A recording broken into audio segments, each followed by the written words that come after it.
Estoy iniciando la grabación y vamos a dar inicio. Bien, pues el día de hoy, bienvenidos a todos, maestros y alumnos.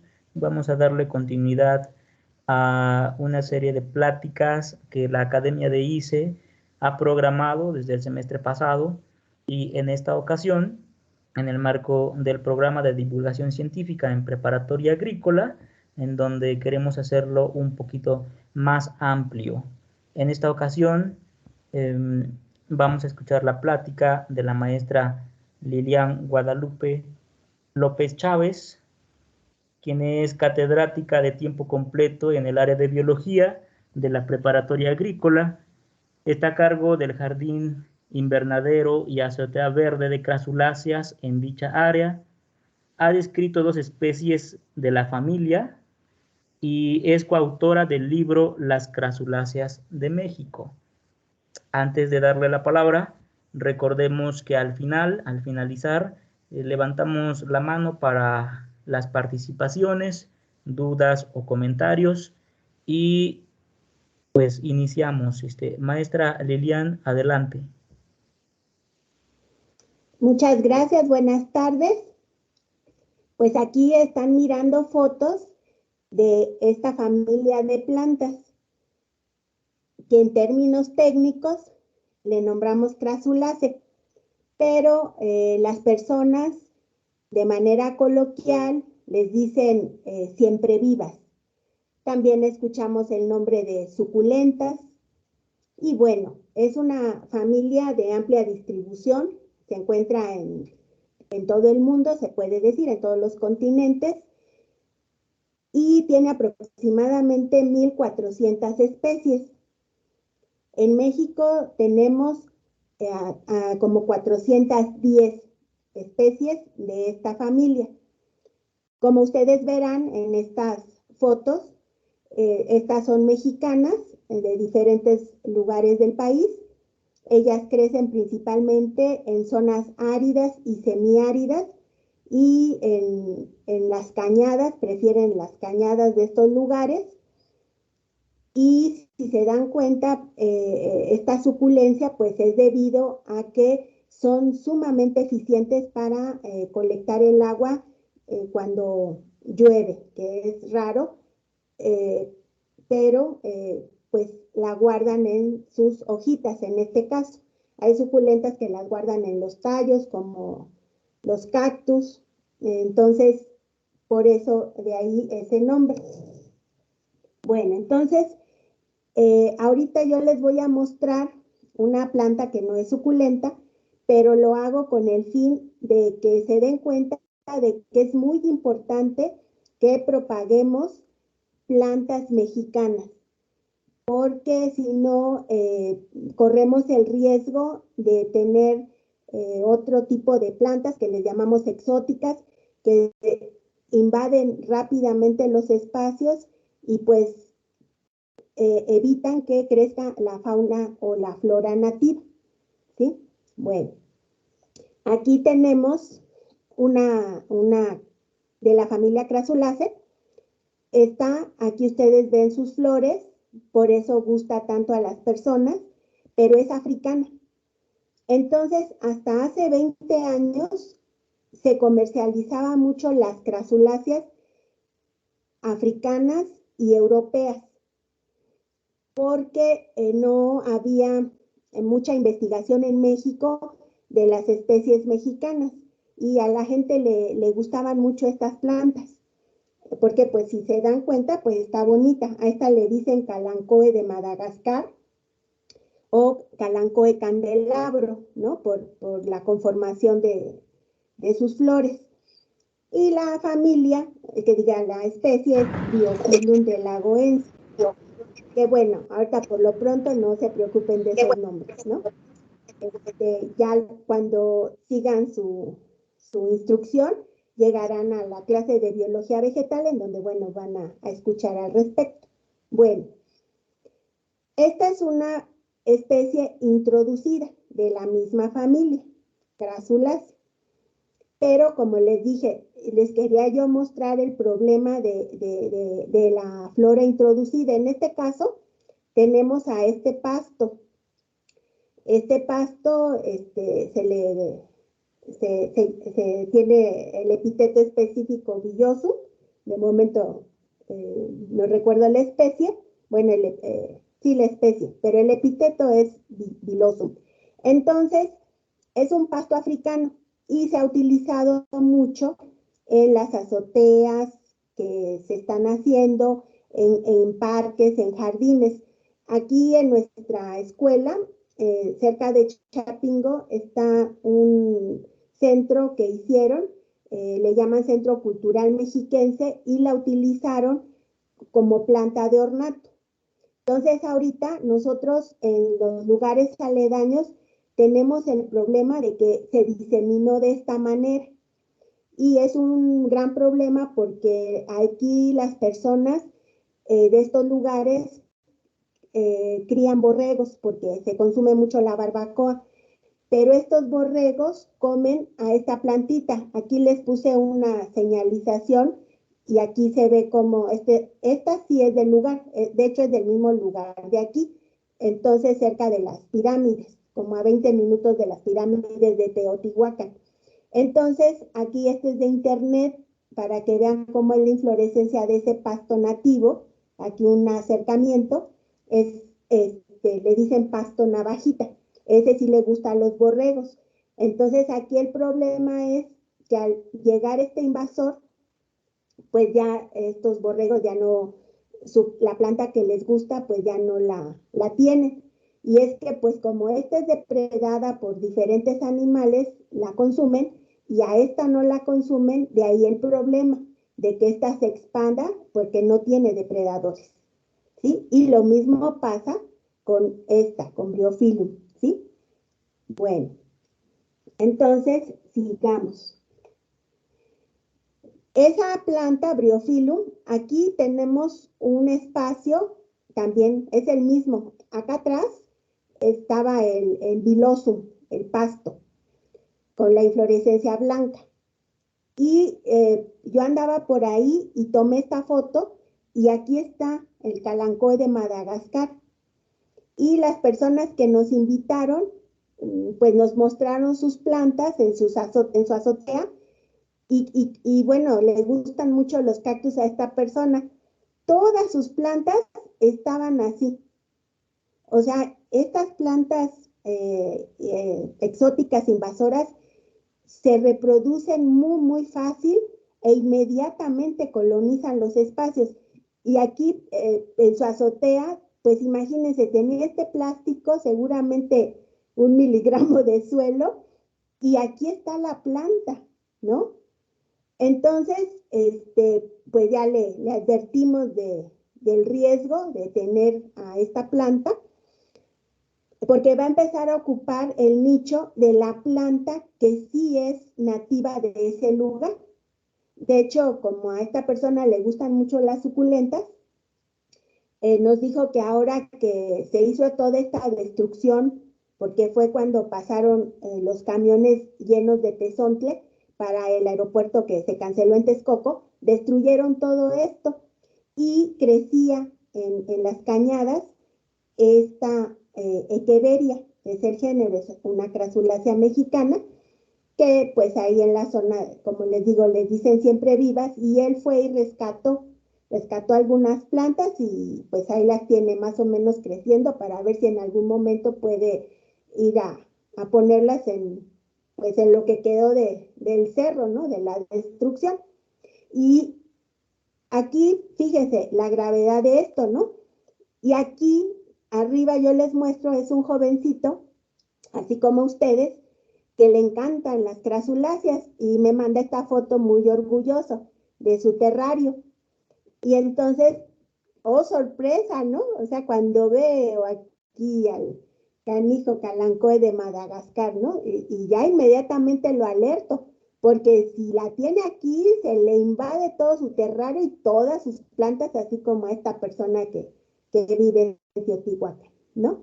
Entonces, yo les quiero alertar porque ya ven que la plática trata igual sobre la propagación, de que cuiden mucho de que sean crasuláceas mexicanas, para no estar contaminando los espacios, porque pues fácilmente las semillas van a volar, y si viven en alguna zona semirural o rural, o tienen un solar, o están las macetas de su mamá, de su abuelita, pues ahí van a caer las hojitas o las semillas, ¿sí? Porque estas hojitas, con una de estas, inmediatamente se genera una planta. Entonces, que no usen crasuláceas de otros continentes, sobre todo africanas, ¿no? Que son las que tenemos, porque como les decía, eran las que se comercializaban hace 20 años. Afortunadamente, se empezó a colectar la familia, y pues ya se tienen dos colecciones importantes, una en nuestra universidad, ahí en Chapingo, y una otra y más grande, con el triple de las especies, en la Universidad Nacional Autónoma de México. Y ya de ahí, en un proyecto que se trabajó, pues ya se ha estado dando a las personas que propagan y que venden estas plantas mexicanas, para evitar estos problemas. ¿Sí? Entonces aquí al joven le alerté de esta y le alerté de esta otra, que es una crásula europea. O sea, es de la familia Crasulaceae, pero también es invasiva. No tanto como esta, pero de todos modos mejor no plantar estas. ¿Y cómo se pueden dar cuenta ustedes que aún son jóvenes? Pues pueden ir a la literatura, o hay una página muy bonita que se llama tal como la familia, crasulaceae.com, y ahí están las especies mexicanas. Entonces hay otras especies, pero les dicen de dónde son, principalmente las que están en el cono sur de nuestro continente.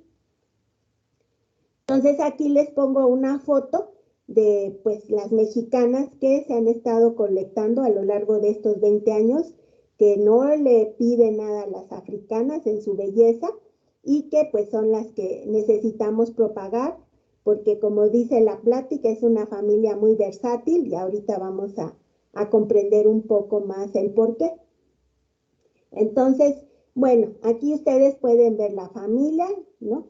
Y aquí ustedes pueden ver el género Echeveria, el género Lenophyllum, género Tacitus, género Sedum. Entonces, la familia tiene varios géneros. En México, los principales son Sedum, con aproximadamente 150 especies, y Echeveria, con 140 especies en el país. Y se distribuyen, como les dije anteriormente, en zonas áridas y semiáridas. Bien. Aquí un ejemplo, ¿no? De Sedum, que les digo que es uno de los géneros que tiene mayor número de especies en el país. Esta es una vista de las plantas que tienen en el Jardín Botánico de la UNAM. Entonces, bueno, aquí está como les digo, de manera genérica les dicen siempre vivas, pero bueno, esta es su característica de este Sedum, y le dicen deditos, y se distribuye en Oaxaca y Puebla. Aquí tenemos este otro, ¿verdad? Y se está distribuyendo Guanajuato, Hidalgo, Puebla, Veracruz, Oaxaca. Y aquí el arrocitos, si se dan cuenta, su hojita es así como un arroz, de ahí el nombre, y está en el Estado de México, Hidalgo, Guanajuato, Querétaro, Jalisco y Michoacán. Seguramente muchas y muchos de ustedes las habrán visto si es que son de estos estados, y como les digo, en las cañadas, en los cantiles, y también son epífitas, les gusta también vivir arriba de los árboles, así como las orquídeas.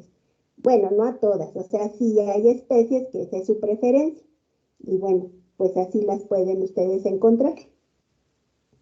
Entonces aquí hay una pintura de 3 especies diferentes, y bueno, aquí están las rosetas, ¿sí? Estas son las rosetas de las siempre vivas. Aquí ya va su tallo floral, aquí están sus flores, y una vez que se polinizan, o sea, por insectos, colibrís, adentro de la flor, aquí tenemos los sépalos, la corola, los estambres, y adentro de la flor están los ovarios. aquí están los óvulos que una vez que se produce la polinización del polen con los óvulos, entonces ya sigue su ciclo, se caen las estructuras florales y ya se quedan solo los ovarios y ahí vamos nosotros a poder obtener las semillas.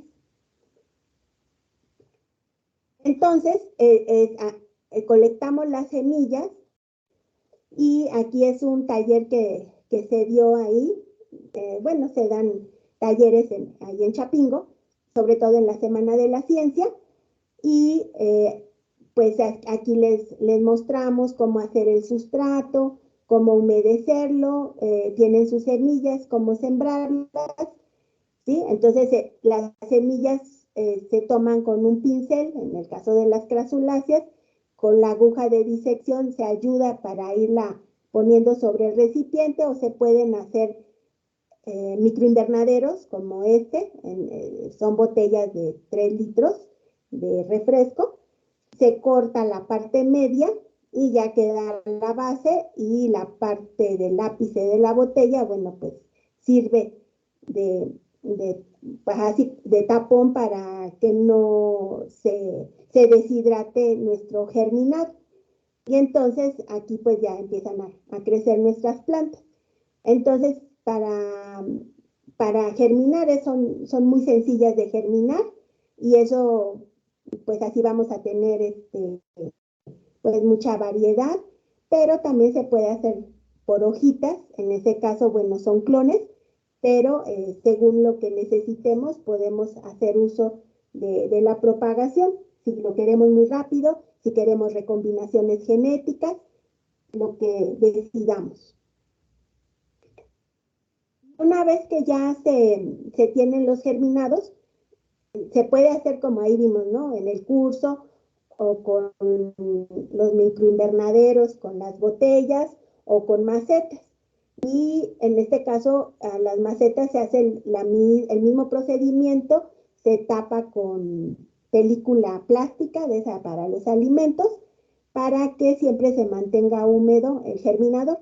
Y una vez que ya empiezan a brotar las plantas, pues se tienen los germinadores con diferentes tamaños, como los ven ustedes aquí, muy chiquititos, pues ya empiezan a crecer, ya empieza aquí a ser muy grandes y pues aquí ya es que urge el trasplante, ¿no? Entonces se pasan a macetas con el mismo sustrato, que en un momento les voy a comentar, y cómo es el sustrato, y ya para que inicien su crecimiento. Aquí atrás se ven algunas que ya están más crecidas, ya están solitarias, y pues estuvieron en estos almácigos. Entonces, aquí ya, pues de los almácigos se pasan y ya empiezan a crecer, ¿no? Este es un invernadero en Cuicatlán, en Oaxaca, y es parte del proyecto en el que estuvimos trabajando durante 4 años, y bueno, pues siguen ellos trabajando, ya son autosuficientes y proveen de esta planta al mercado. Entonces, principalmente, pues a gente que le gusta coleccionar estas plantas y bueno, les está yendo bien afortunadamente. Aquí la vemos en Cuicatlán, en Oaxaca, que es de donde les mostré el invernadero anterior, y aquí es de donde andan ellas en el campo. Es muy difícil acceder a la montaña donde viven, más o menos son como unas 4 horas de camino, pero a pie pues, pero es un espectáculo increíble. Es del género Echeveria y su epíteto específico es Lawi, entonces es Echeveria lawi. Bueno, estas plantas son sumamente importantes porque o sea, hacen las cosas de diferente manera a las plantas que no son gorditas, ¿sí? Entonces aquí ustedes ven las plantas así, pues, no sé, los árboles de fresno, ¿qué más? Pues cualquier planta, las rosas, ¿no? Entonces, cuando está el sol, hacen todo su proceso de de intercambio de gases y de fotosíntesis. Entonces abren sus estomas, son como boquitas que tienen en sus hojas, y abren la boquita, toman el CO2 y liberan oxígeno, pero en esto, al abrir sus estomas, pues también liberan agua. Y una vez que hacen esto, inmediatamente están haciendo la fotosíntesis para proveerse de sus azúcares, para pues poder autoalimentarse.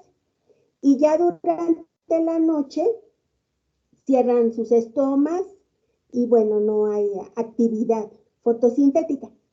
En cambio, las suculentas, ¿sí? Hablemos de magueyes, de nopales, de biznagas, de siemprevivas, ellas en la noche abren sus estomas porque viven en zonas áridas y semiáridas y ahí lo que hace más falta es el agua. Entonces no se pueden dar el lujo de abrirla en el día y perder agua en el proceso de la transpiración. Entonces toman el CO2 en la noche, lo guardan en sus órganos, en sus vacuolas de la célula, como un ácido, y ya expelen el oxígeno, y ahí se queda guardadito. Y ya en el día cierran sus estomas, y ya con la luz del sol hacen su proceso de fotosíntesis, ¿no? Entonces son unas plantas muy versátiles, y que es algo que, pues, una adaptación que ha sido, pues, crucial para su mantenimiento en la tierra. Y para nosotros, la especie humana, pues en este momento es algo muy importante que estamos viviendo el problema del cambio climático por los gases de efecto invernadero. Entonces, nosotros en Chapingo nos dimos a la tarea de que, bueno, ya las estábamos propagando por un proyecto que teníamos, y ya las estábamos dando a unos viveros rurales, que era parte del convenio del proyecto. Esos viveros rurales ya las estaban reproduciendo y ya las podían estar vendiendo a la Ciudad de México, principalmente porque en la Ciudad de México hay una ley que dice que todos los edificios nuevos deben de tener una azotea verde. Entonces, pues nosotros en Chapingo dijimos, bueno, vamos a cerrar el ciclo. Ya tenemos la semilla, plantas nativas, la reproducción, pues entonces vamos ahora a ver cómo se hace una azotea verde. Y entonces, para los que han estado en Chapingo, pues reconocen el lugar, ¿no? Aquí están los salones de biología, acá de este lado está el edificio H, en donde está el museo de biología, y bueno, este es el lugar donde está la hidro. Entonces, bueno, se checó que resistiera, fuimos pues a la oficina donde se ve lo de las estructuras, y bueno, se vio la carga y pues ya se vio que sí podía aguantar el peso, ¿no? De todo lo que íbamos a colocar. Entonces ya los albañiles de prepa pues ya hicieron, pues levantaron aquí el pretil. Ya después se contrató una persona para que sellara el lugar, lo impermeabilizara, y ya después el siguiente trabajo lo hicieron compañeros de ustedes, ¿no? Este trabajo se hizo en 2012, estamos hablando de 10 años, y aquí están justamente haciendo el sustrato que les comenté, es suelo más tepojal o tepecil, que es como un tipo de piedra pómez, y esa piedra pómez es la que hace que el agua se vaya rapidísimo, porque estas plantas, como son gorditas, pues ellas rápidamente, en cuanto hay agua, la absorben. Entonces, bueno, si estuvieran con agua mucho tiempo, pues siguen absorbiendo, absorbiendo hasta que truenan y se pudren. Entonces necesitan un sustrato que drene rápidamente el agua de lluvia, en este caso. En la época de estiaje, pues hasta ahorita no había sido necesario darles un riego de auxilio. Entonces aquí ven a sus compañeros ya encostalando todo el sustrato de aquí y ya empezaron a subirlo con una polea y ya aquí se puso un geotextil para evitar que se taponaran aquí los lugares por donde iba a escurrir el agua. Se puso tepojal y después otra capa de geotextil para evitar, bueno, para que las raíces pudieran fijarse y ya después, pues el sustrato y ya se inició la plantación, ¿no? Y todo fue hecho por sus compañeros y compañeras de esa generación, de un grupo de 25 estudiantes que decidieron participar. Y entonces, bueno, pues de esa manera aprender haciendo, ¿no? Entonces, las azoteas verdes tienen estos componentes, principalmente la losa de concreto, como lo vieron hace un momento, el impermeabilizante que se puso, y estas otras dos capas, el dren y la capa filtrante. Estas eran muy, muy caras en ese tiempo. No sé si se han abaratado los costos, pero nosotros, pues bueno, en la crisis se ven opciones y fue muy buena opción el geotextil y la capa de tepojal y sigue funcionando muy bien. Ya después se puso el sustrato, que ustedes vieron cómo sus compañeros los estaban subiendo con una polea y ya después las plantas. Ahora, este tipo de plantas, pues es muy importante usarlas en estas azoteas verdes porque ellas viven en suelos someros y sus raíces se expanden, o sea, no van hacia abajo. Entonces, bueno, con 10 centímetros de sustrato, 20 centímetros de sustrato es suficiente. Además, estas plantas, por su metabolismo, son muy útiles en las ciudades porque pues en la noche ya está el CO2 hasta el tope, ¿no? De todos los carros que circularon, de todo pues fábricas en algunas ciudades que todavía hay. Entonces ellas estuvieron tomando ese CO2 durante la noche y limpiando la atmósfera. Entonces esas son las ventajas de esta planta. Por eso yo les decía, son muy versátiles. Su metabolismo, su forma, sus raíces, pues son así muy útiles desde el punto de vista antropogénico para paliar un poco todos pues los desastres ecológicos que hemos hecho, ¿no? Bueno, entonces aquí les voy a presentar un video porque, bueno, los jóvenes que hicieron el trabajo, que no sé, a lo largo de 2 cursos, pues habrán sido unos 50 jóvenes que aprendieron el círculo virtuoso de propagar, de establecer las plantas, de trasplantar, de hacer la azotea, de hacer la plantación en la azotea, pues se llevan el conocimiento y probablemente en su vida profesional o exploren y encuentren nuevas especies, ¿no? Les interesa esa parte, o propaguen, tengan invernaderos donde planten estas plantas y las vendan, o decidan hacer azoteas verdes y tener una empresa de azoteas, de muros verdes. Bueno, pues ya se sembró la semillita.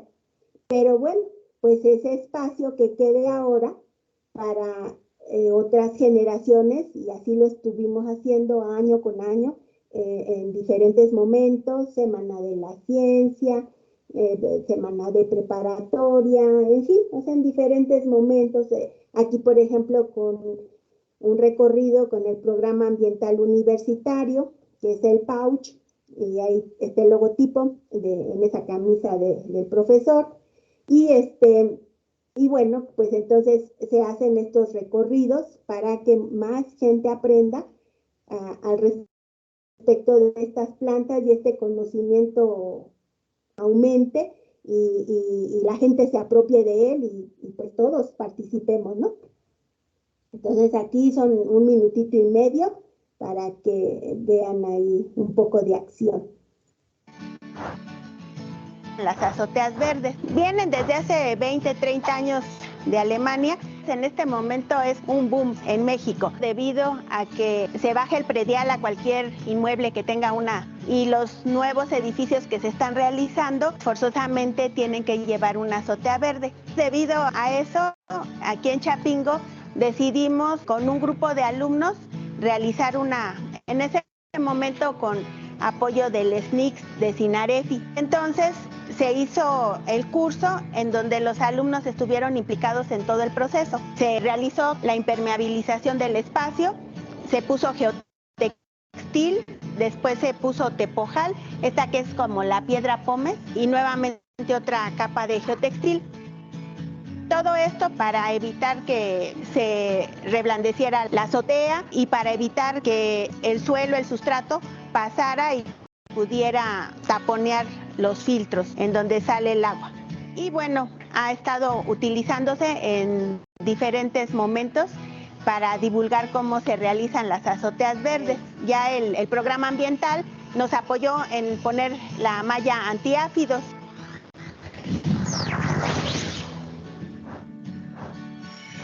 Más frescura al interior, va a ser un lugar en donde con las lluvias va a bajar muy lentamente el agua hacia el drenaje, lo cual va a evitar en las ciudades o en los diferentes espacios donde está que corra muy rápido el agua y arrastre la basura, se taponee, etcétera. Apoyan el ciclo del agua. Al precipitarse nuevamente hay evaporación, aminoran los ruidos, las cuestiones de los polvos, también los atrapan. Que hemos deforestado en las ciudades o en los espacios urbanizados, con esto podemos paliar un poco esos efectos negativos. Bueno, entonces ahí en el video pues no se podía observar con todo su colorido la azotea verde, porque bueno, estaban haciendo las tomas desde lejos, pero pues ha estado de esta manera la azotea verde a lo largo de estos 10 años, ha cambiado muchísimo. Y bueno, en este momento pues son 2 años en las que no hemos estado ahí, no hemos podido hacer lo que siempre trabajamos, ¿no? Que es deshiervar, hacer nuevos diseños, cambiar el suelo, y pues en este momento nosotros habíamos empezado en el 2018 a hacer cambio de suelo y pues para hacer otro diseño, y bueno, pues ya paramos. Yo he ido, pues son siempre vivas, están ahí mucha planta, pero sí mucha planta murió. Aún no estaba el diseño, ¿no? Pero íbamos quitando poco a poco, íbamos haciendo el espacio con otras plantas, pero sí, como con el enhierve, pues crecieron mucho las hierbas, hasta 2 metros alcanzaron, y pues esto hace que no les dé luz. Estas plantas son de sol, las afecta mucho, y además con tanta hierba, pues la humedad se retiene por más tiempo y pues muchas han muerto por pudrición. Entonces, bueno, ahora que regresemos, ya este año, pues va a hacer un trabajo ahí de remodelación. Entonces, pues ahora que regresen y vayan por ahí, no se van a desilusionar, pero van a ver que pronto va a estar muy bonito una vez que entremos, ¿no? Y que varios de ustedes, de los que me están escuchando, igual se animan y participan y apoyamos entre todos para rehabilitar el lugar. Bueno, entonces, estas plantas, muchas veces también se pueden usar en los solares de las casas, y bueno, a veces quieren no azoteas, sino como en sus bardas, y como estas plantas son, como les digo, crecen en cantiles, crecen en las cañadas, pues es fácil de colocarlas y van creciendo y van ocupando el espacio, ¿no? Entonces, son crecimientos cespitosos, así se les dice. Y bueno, Las azoteas verdes son una parte, pero también están los muros verdes. Entonces, de la planta que se le proporcionó a un vivero, que justamente está muy cerca de la escuela de Texcoco, pues ya ellos hicieron una muy buena venta a esta empresa, y esta empresa allá están haciendo un tren en Toluca, algo así, que va a llegar a Ciudad de México, y como que este es el lugar de oficinas o algo así me comentaron, y ahora sí que fueron muy amables, me pasaron fotos, y bueno, aquí se ve, ¿no? Cuando están llegando, en el vivero hicieron los módulos, los llenaron de plantas, y de aquí van llegando, y bueno, hacen una construcción, que son como carriles, y van subiendo a los módulos con las plantas de este vivero que está ahí en Acolman, en el pueblo se llama Totolcingo, y bueno, son dos edificios diferentes, y aquí está uno de los edificios, cómo queda con esta planta, ¿no? Entonces, pues es muy importante porque, bueno, finalmente van o sea, hemos quitado mucho, o sea, para hacer edificios, para hacer ciudades, pues hemos deforestado, son junglas de asfalto, de cemento.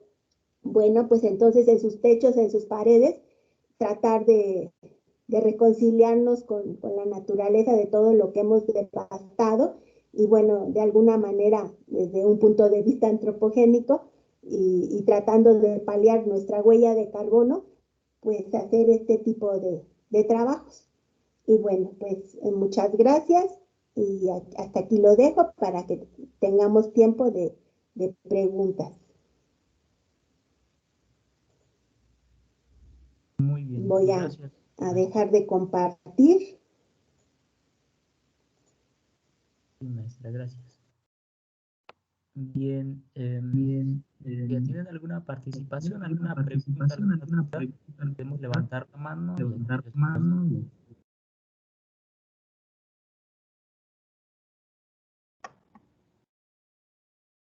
Bien, maestro Gregorio. Sí, maestro Gregorio. Sí, maestro Gregorio.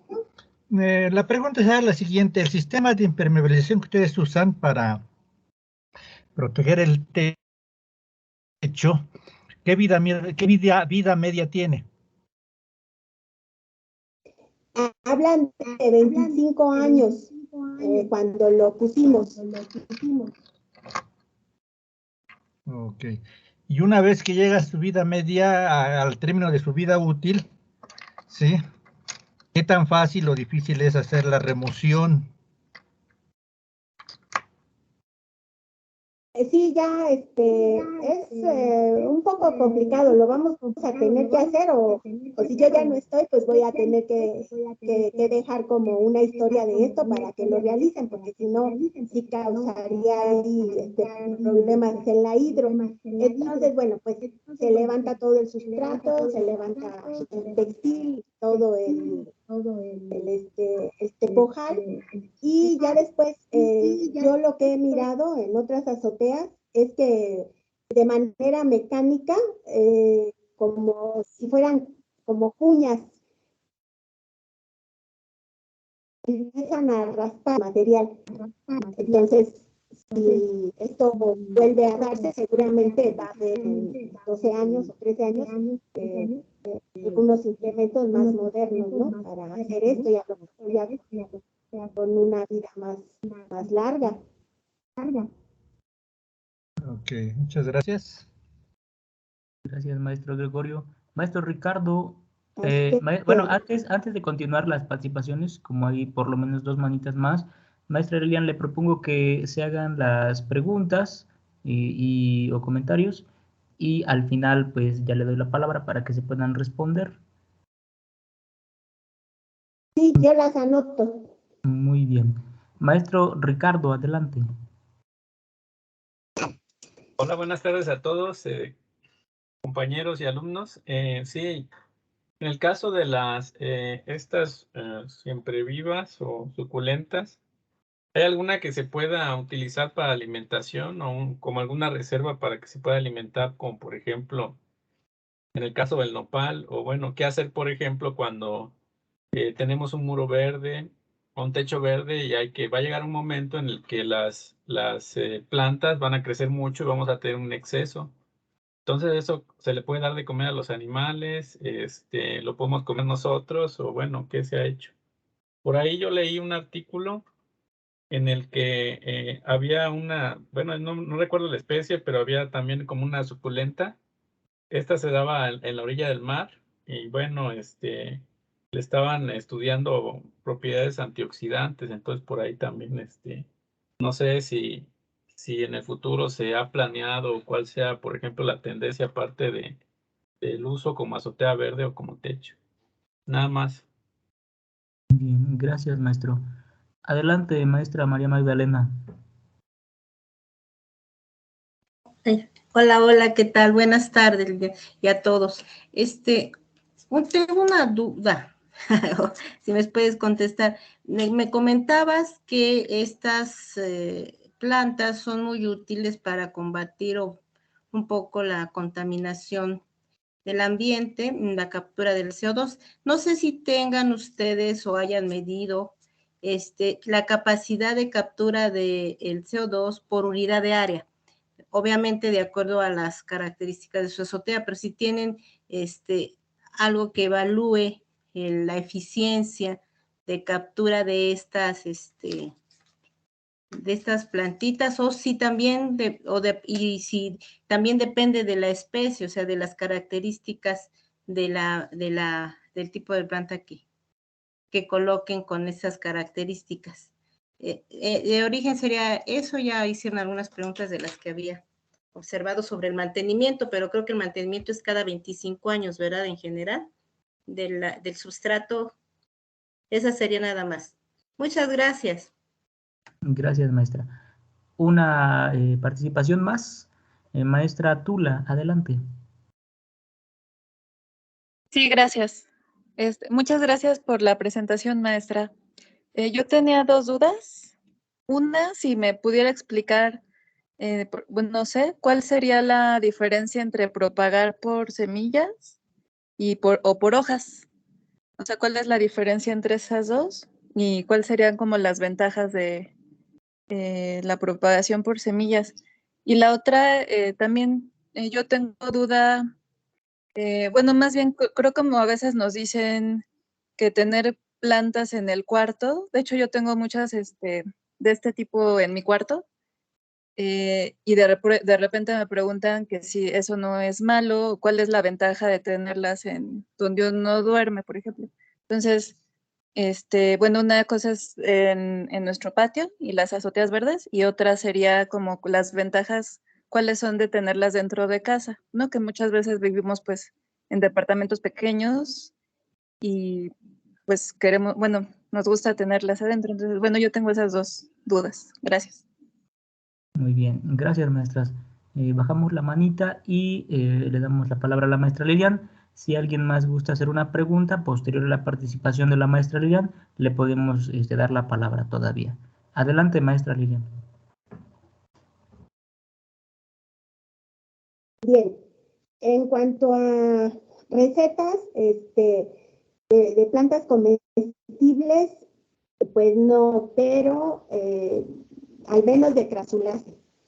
Pero sí, en cuanto a usos empíricos, observamos que las hojitas las trozan y las usan para los bebés cuando tienen como conjuntivitis, así el ojito rojo en los párpados, y les dejan caer gotitas con la hoja recién cortada, sobre todo de la siempre viva amarilla. Ese es el dato que yo tengo fehaciente. La que tenemos ahí bueno, crece en el eje neovolcánico, y seguramente todos los que han andado en Chapingo la han visto. Le dicen siempre viva amarilla porque tiene su flor amarilla. Entonces es Sedum dendroideum, es la especie. Entonces también la utilizan para los bebés igual, para los recién nacidos, que luego les sale como algodoncillo en la lengua. Entonces ahí también. Y hace unos años yo puedo subir los artículos si están interesados. En el Politécnico estuvieron estudiando a esta misma planta, Sedum dendroideum, y resulta que le encontraron que tiene un efecto espermicida. Entonces estaban, pues ustedes conocen, ¿no? Que primero se hacen los estudios y pues ya se obtiene la sustancia y pues en lo que se hace en la aplicación es otra onda, ¿no? Pero de lo que proponen es que se utilice en los condones. Entonces, por su efecto espermicida. Y eso es principalmente. Por supuesto que son alimento para animales, porque sus flores tienen mucho néctar. Entonces, colibríes, mariposas, abejas, pues llegan frecuentemente a sus corolas para obtener el néctar. Entonces, sí son un alimento, ¿no? Para diferentes animales, no para humanos, pero sí, los animales están ahí. Bien, entonces, en cuanto al sustrato, sí hay que cambiarlo aproximadamente 4 años, el sustrato que es el del suelo que está alimentando a las plantas. Y lo de ¿cómo se llama esta? La cubierta, la que impermeabiliza, es así, decía que como 25 años, maestra Magdalena. Y en cuanto a la captura, está el estudio. De hecho, nosotros fuimos 8 personas que estuvimos en este trabajo.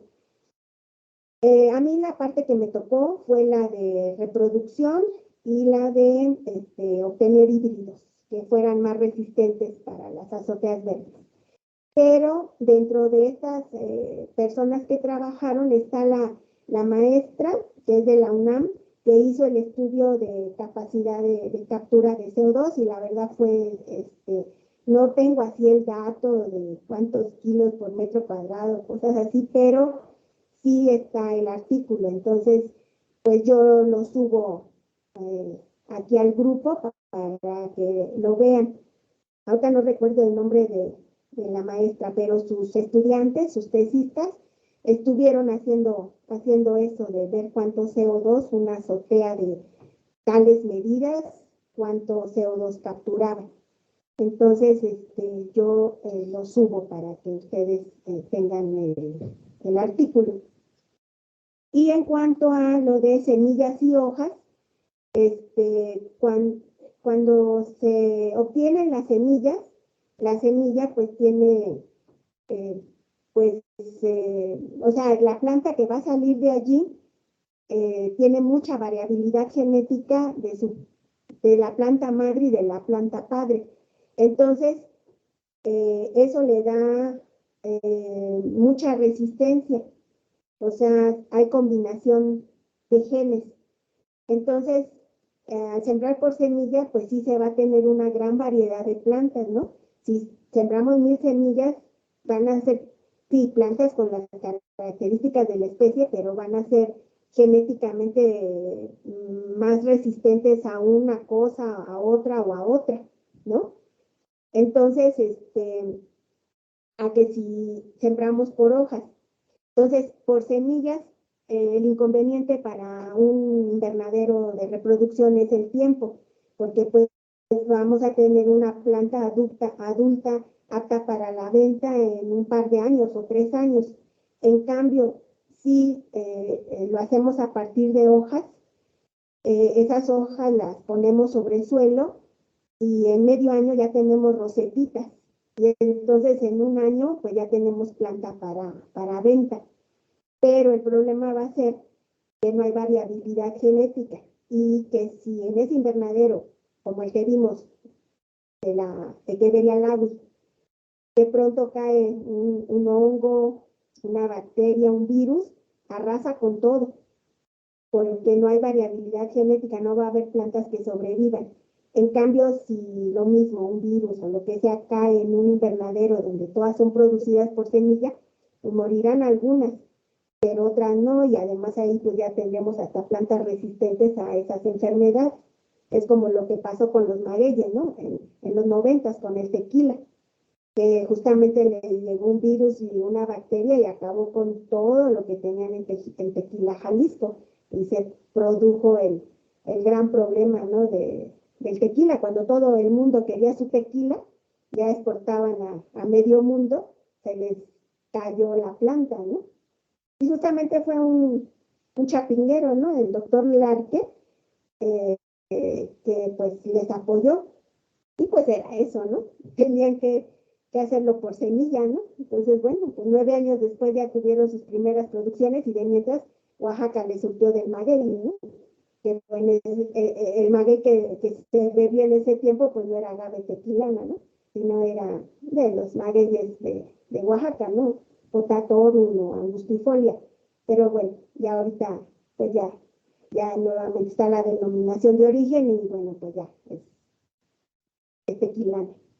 Y respecto a dormir con ellas, si su ventana de su recámara está orientada al este o al oeste, está muy bien, porque necesitan por lo menos unas 4 horas de luz para que estén contentas. Y entonces las puede tener en el patio, dentro de la casa, pero esa es la condición. Y regar a saturación, esa es otra clave. Regar a saturación y hasta que esté totalmente seco el sustrato, nuevamente volver a regar a saturación. Yo tengo mis plantas, luego le comparto una foto, en mi recámara. Tengo, ahí tengo, porque tengo una ventana que da al este, entonces le toca toda la luz y luego tengo las ventanas al norte y bueno, cuando va girando el sol, algo también le llega de luz. Ya tengo la idea de que me están dando en la noche mucho oxígeno, ¿no? Que están tomando todo el CO2 que yo estoy expeliendo y me están llenando de oxígeno, aunque luego me quedo pensando, dicen que luego mucho oxígeno, que los radicales libres y que envejece uno más rápido por tanto oxígeno, entonces la verdad no sé, pero bueno, yo las tengo. Entonces, si las tiene así, está muy bien, ¿no? O sea, siga disfrutándolas. Y bueno, entonces no sé si hay otra pregunta. Bien.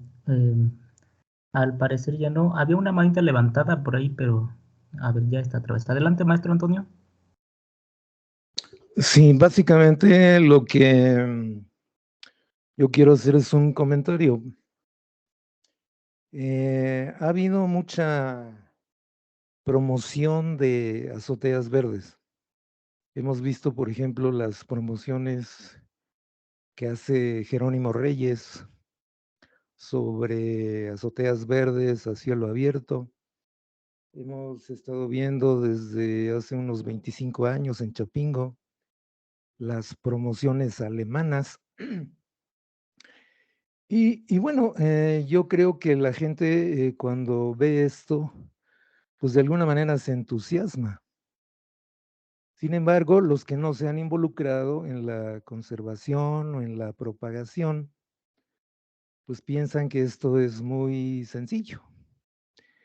Y la realidad es que estas plantas se enfrentan grandes problemas, grandes amenazas en la realidad.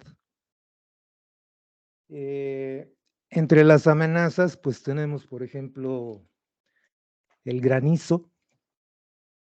Para proteger las plantas del cielo abierto, pues habría que poner por lo menos una malla antigranizo y una estructura que la pudiera sostener.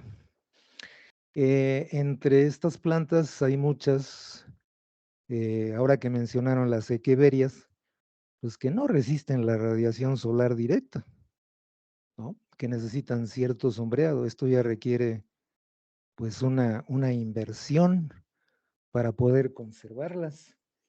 Encontramos terribles plagas en contra de estas plantas.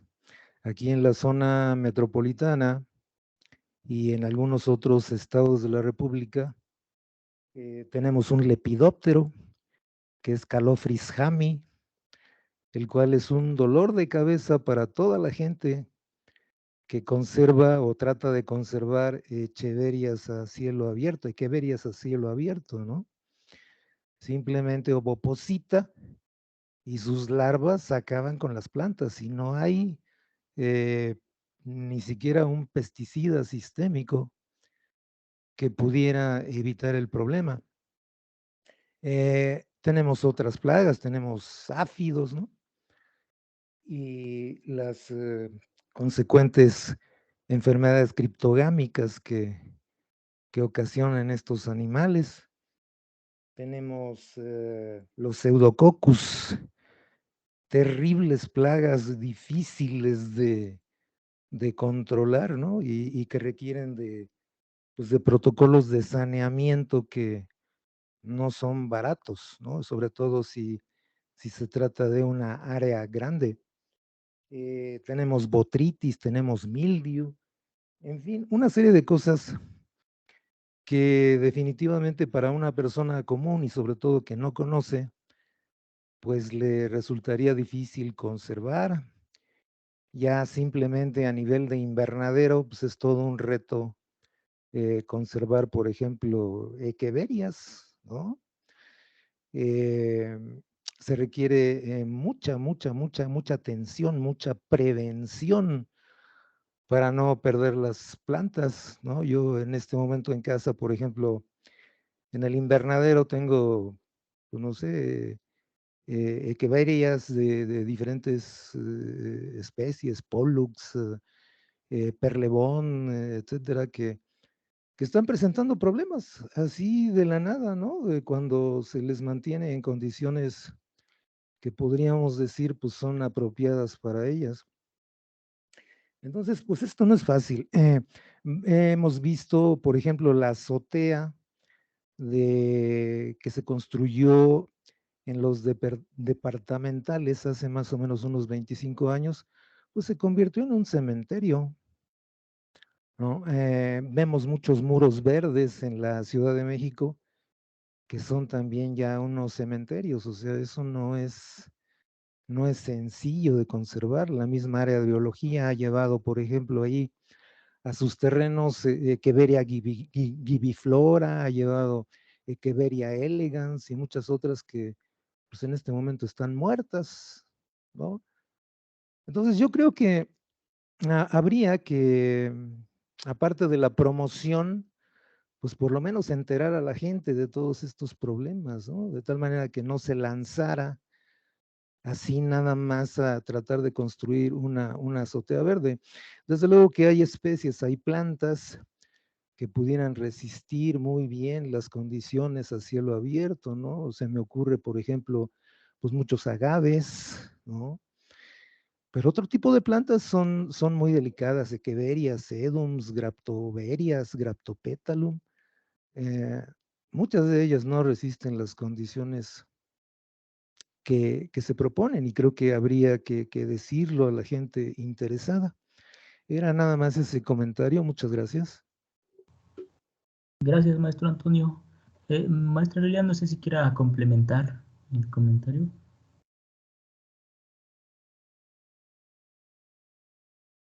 Sí, pues bueno, todas las plantas sufren enfermedades, son seres vivos, igual que nosotros, nos enfermamos, entonces, pero bueno, ¿qué es lo que se propone?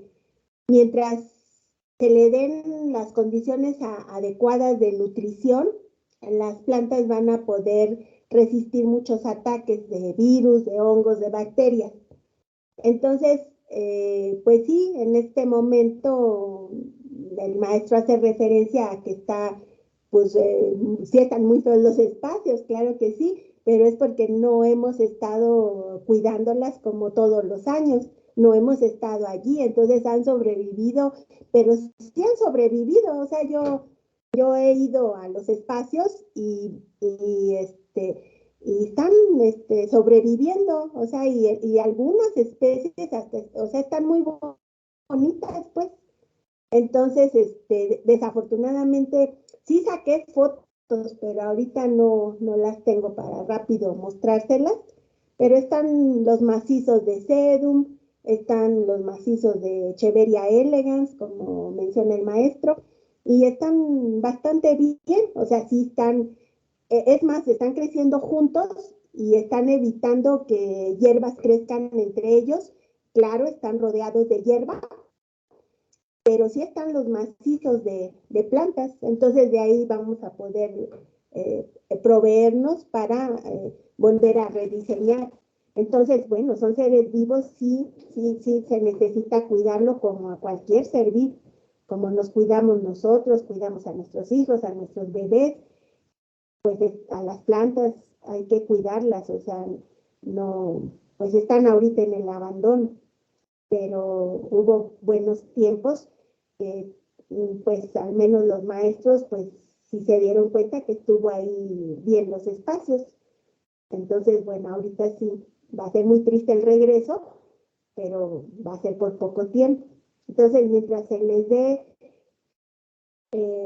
una buena nutrición, riegos de auxilio, en fin, que no permitamos que se enfermen mucho, pues bueno, más bien que las tengamos sanas, fuertes, entonces no van a contagiarse, ¿no? Entonces, pero está muy bien, ¿no?